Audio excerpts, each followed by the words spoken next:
नमस्ते दोस्तों, मैं भारती। आप सभी का मेरे यूट्यूब चैनल भारतीज लाइफ डायरी पे बहुत बहुत स्वागत है। सबसे पहले तो मैं आपको यह बता दूं कि यह मेरा पर्सनल एक्सपीरियंस है। मुझे भी स्लिप डिस्क की प्रॉब्लम है और मेरी भी स्पाइन सर्जरी हुई है।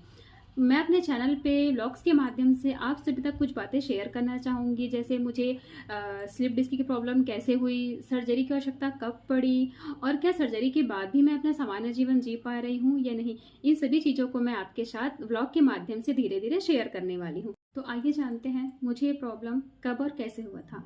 तो मुझे स्लिप डिस्क की प्रॉब्लम जनवरी 2024 में हुई थी।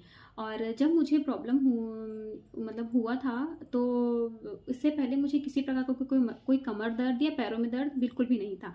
मैं एकदम फिट और फाइन थी। एक दिन ऐसा हुआ, जब मैं घर के सारे काम ख़त्म करके जब मैं बाहर झाड़ू लगा रही थी, तो झाड़ू लगाने के लिए थोड़ा सा बेंड हुई थी। तो अचानक मेरे कमर पे इतना तेज़ दर्द हुआ, जैसे मोच आया हो कमर पे। तो इतना दर्द हुआ कि मैं झाड़ू लगाने के लिए जो बैंड थी वो बैंड ही थी, मतलब मैं सीधा भी नहीं हो पा रही थी, इतना मुझे पेन हुआ। फिर मैं अपने हस्बैंड को आवाज़ लगाई, वो जैसा तैसा करके मुझे बेड तक लेके गए। हमें लगा नॉर्मल कमर दर्द है, कमर पे मोच आया होगा, तो वो रेस्ट करने से, मेडिसिन लेने से ठीक हो जाएगा। तो मैं उस दिन मेडिसिन लेने के बाद मैं उस दिन पूरा दिन, उस दिन तो मैं रेस्ट की, उठी ही नहीं बिस्तर से मैं। सेकंड डे जब मैं सोकर उठी तो कमर का दर्द पहले से ठीक था। मतलब मैं खड़े हो पा रही थी। तो फिर मैं वॉशरूम गई और वहाँ जाते ही मैं गिर गई।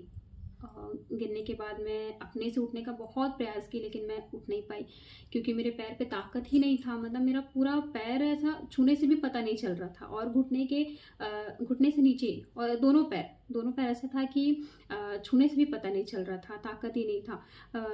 अब ऐसा हो गया कि नहीं, अब इमरजेंसी हो गया, अब हॉस्पिटल जाना ही था हमें। फिर फिर इनको आवाज़ लगाई, ये आए, मुझे उठाए, तैयार वगैरह किए। उसके बाद फिर हॉस्पिटल जाने के लिए हम लोग जैसे ही निकल रहे थे, फिर घर से बाहर निकली, वापस से फिर एक बार मैं गिर गई। और अब अब कंडीशन थोड़ा सीरियस हो गया। अरे ऐसा कैसे, मतलब मैं खड़ी ही नहीं हो पा रही, मतलब पैर छूने से समझ में नहीं आ रहा है।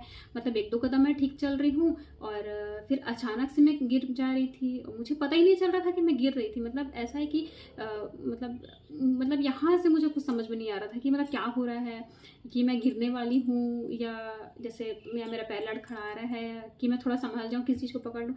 इतना भी मतलब सेंस नहीं लग पा रहा था मुझसे। मतलब ऐसा भी चीज़ से मैं निकली हूँ। मैं तो इस चीज़ को याद करती हूँ तो अभी भी मेरे को बहुत डर सा फील होता है। और आज अपने आप को देखती हूँ तो लगता है कि मैं ऐसे कंडीशन से बाहर आई हूँ। फिर जैसे तैसे मैं हॉस्पिटल गई। जब मैं हॉस्पिटल गई तो डॉक्टर मुझे 1 हफ्ते की दवाई दिए कि नॉर्मल कमर दर्द है, ऐसा कह के।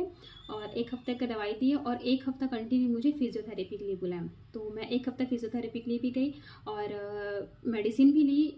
लेकिन फिर भी मेरे साथ वही बार बार हो रहा था कि मैं फिर कहीं भी गिर जा रही हूँ। कई बार तो ऐसा होता था कि बीच रोड क्रॉस करते हुए मैं रोड पे ही गिर जा रही थी। मतलब बहुत बुरा कंडीशन था मेरे साथ।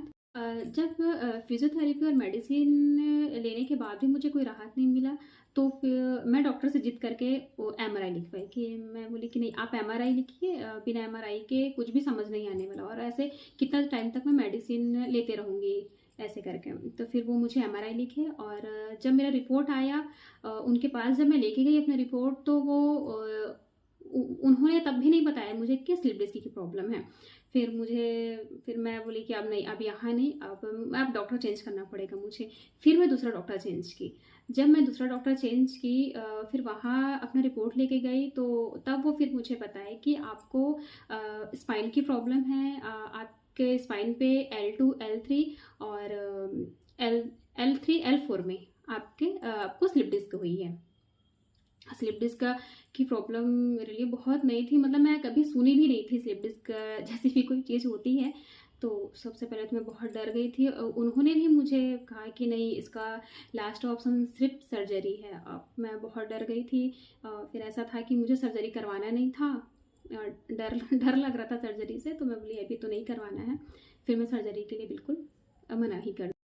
तो देखिए कैसे एक छोटा सा कमर दर्द मुझे सर्जरी तक लेके चले गया। अगर आपको भी स्लिप डिस्क की प्रॉब्लम है और ये प्रॉब्लम आपको कैसे शुरू हुई, ये मुझे कमेंट करके ज़रूर बताएं।